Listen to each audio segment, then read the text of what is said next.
Snow fell over the borderlands in thick, silent sheets, covering the world in white. Lyra Voss lay in the middle of it, her body shaking, her breath coming out in short, painful clouds. She could not feel her fingers anymore. She could barely feel her legs. The cold had crept so deep into her bones that it no longer felt like cold at all. It felt like the world slowly turning her to stone. She had not always been alone like this. A few hours ago, she had still belonged to a pack. The Ashwood pack had raised her, fed her scraps, and reminded her every day that she was the weakest wolf they had ever known. She had grown used to their sharp words and their cold stares. She had grown used to being blamed for things she could not control, like the drought that struck their land the same season she was born.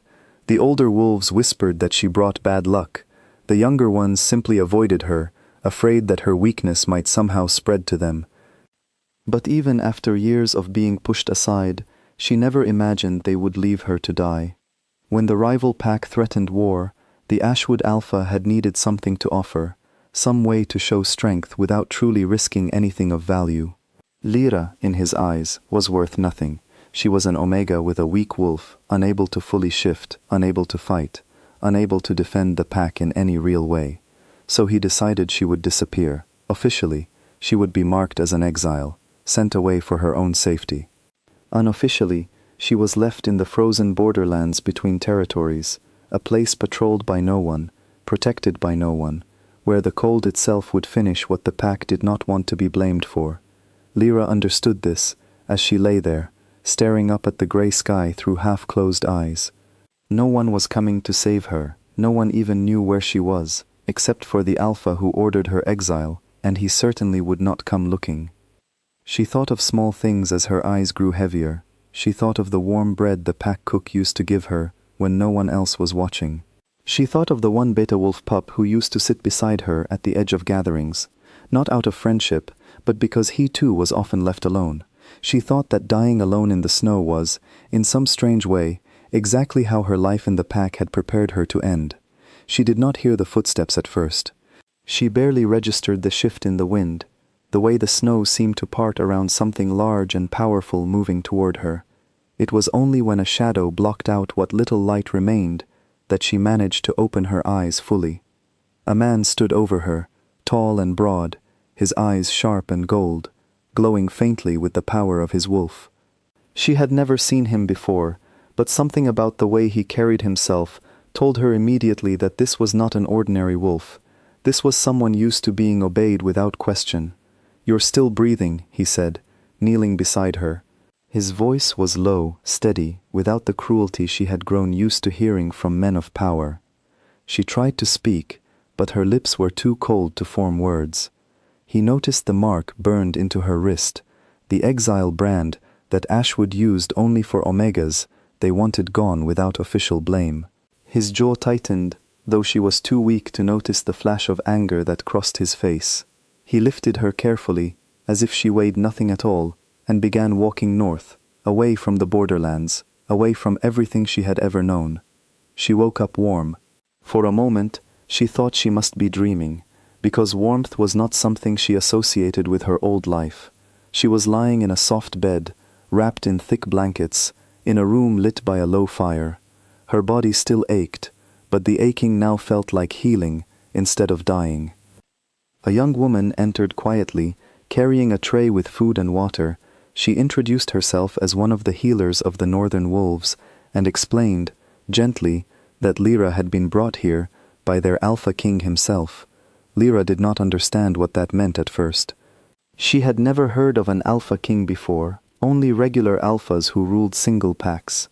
But the healer explained that Kael Draven ruled over many packs in the north, a sovereign who answered to no council, respected for his fairness, and feared for his strength. "Why would someone like that save someone like me?"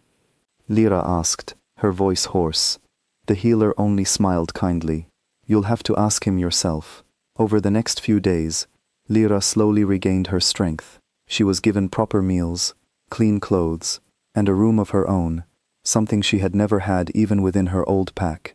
She kept waiting for the catch, for someone to demand something from her in return, but no one did. The healers cared for her without complaint, The guards outside her door were polite, and slowly, cautiously, she allowed herself to believe that maybe, for once, she had found somewhere safe. She finally met Cale properly one evening, when he came to check on her recovery himself. He was even more imposing up close, his presence filling the room without him needing to say a word. But his questions were simple, almost careful. "How are you feeling?" "Better," she admitted. "Thank you for finding me." He studied her for a long moment. "Do you know why they marked you for exile?" She looked away, embarrassed by the truth. "I was never strong, my wolf never fully formed. They said I brought bad luck to the pack." Something flickered in his eyes, something like restrained anger, though his voice remained calm. "That is not a reason to leave someone to die in the snow. It is if you're the alpha who needs to look strong to his enemies," she said quietly. Cale did not respond right away. Instead, he simply said, "You are safe here. No one will hurt you while you are under my protection." She did not fully believe him at first. Trust did not come easily to someone who had spent her whole life being told she was worthless. But day by day, Cale's actions proved his words true. He insisted she eat properly. He arranged for a trainer to help her slowly reconnect with her wolf, patiently, without any of the mockery she had grown used to. He made it clear to everyone in his stronghold that she was to be treated with respect, and anyone who dared whisper otherwise found themselves quickly reminded of his expectations. What Lyra did not know was that Cale was doing far more than simply protecting her. Behind closed doors, he had begun a quiet investigation into the Ashwood pack. He did not challenge their alpha directly, knowing that an open declaration of war would give Ashwood's allies time to prepare and would drag other packs into unnecessary conflict.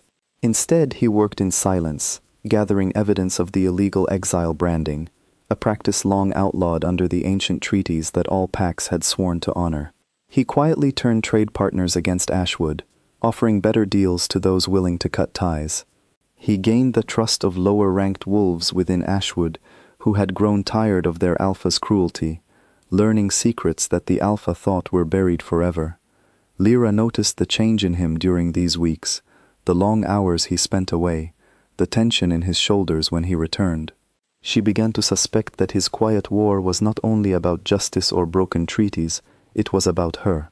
One evening, as she practiced controlling her shift under the guidance of his trainer, she finally allowed her wolf to fully emerge for the first time in years. It was smaller than most wolves, but strong in its own way, agile and quick. When she returned to her human form, breathless and proud, she found Cale watching from the doorway, a rare smile on his face. "You did that on your own," he said. "I had help," she replied, feeling something warm bloom in her chest. For the first time since her exile, Lyra allowed herself to imagine a future beyond survival. She began to enjoy small moments, quiet walks through Cale's stronghold, shared meals where he asked about her life before the exile without judgment, evenings spent by the fire where he explained the history of his territory. Slowly, carefully, something unspoken grew between them, something neither of them rushed to name. But peace rarely lasted long in the world of pacts and treaties. Ashwood's alpha eventually discovered that the Omega he thought dead was very much alive, hidden within the stronghold of the most powerful ruler in the north. Fearing that his crime would soon be exposed, he made a desperate decision. He sent assassins to finish what the snow had failed to do, hoping to erase the evidence before the truth reached the Wolf Council. The attack came at night, swift and silent. Lyra woke to the sound of fighting outside her door, her heart pounding as she scrambled from her bed. Before she could fully process what was happening, Cale burst into the room, his eyes glowing with fury, his wolf barely contained beneath his skin. "Stay behind me," he ordered, positioning himself between her and the intruders who had somehow slipped past the outer guards. The fight was brief but intense. Cale's strength as Alpha King became terrifyingly clear as he defended her without hesitation, his movements precise and controlled, despite his obvious rage. When the last assassin fell, defeated and restrained for questioning, Cale turned to Lyra, breathing hard, his hands gently checking her for any injuries. "I won't let them touch you again," he said, his voice rough with emotion. "You are mine to protect. I claim you, publicly, before anyone who dares to challenge that. The declaration was more than simple protection. Among the Pacts, a public claim meant she was now under his direct guardianship in the deepest sense, and any further attack against her would be considered a direct act of war against the Northern Wolves themselves. Ashwood's Alpha, upon hearing the news, finally understood that the Omega he had discarded was now shielded by the very throne he feared most. With his quiet groundwork finally complete, Chaol made his move. Trade routes to Ashwood had been cut. Former allies had turned away. Evidence of the illegal exile branding had been carefully compiled and verified. Rather than crushing Ashwood through open battle, Chaol called for a formal judgment before the full Wolf Council, presenting his evidence alongside Lyra herself, who stood before the gathered leaders, not as a broken exile, but as living proof of the crime committed against her. The council listened in heavy silence as Lyra spoke of her years of mistreatment, her exile, and her abandonment in the snow. Chaol stood beside her the entire time, his presence steady and unwavering. When the council finally ruled, Ashwood's Alpha was stripped of his title in disgrace, his crimes laid bare before every pack in the region. Those who had suffered under his rule, the Betas and Omegas he had tormented for years, were finally freed to rebuild their pack under new, fairer leadership. In the months that followed, Lyra found herself standing at the edge of a life she never thought possible. She was no longer the weakest wolf in a pack that resented her existence. She was recognized, respected, and cared for in ways she had once believed she never deserved. Chaol named her Luna of the Northern Wolves, not out of pity, but because he had witnessed firsthand the strength it took for her to survive everything the world had thrown at her. She accepted the title with a quiet pride that had taken years of pain to earn.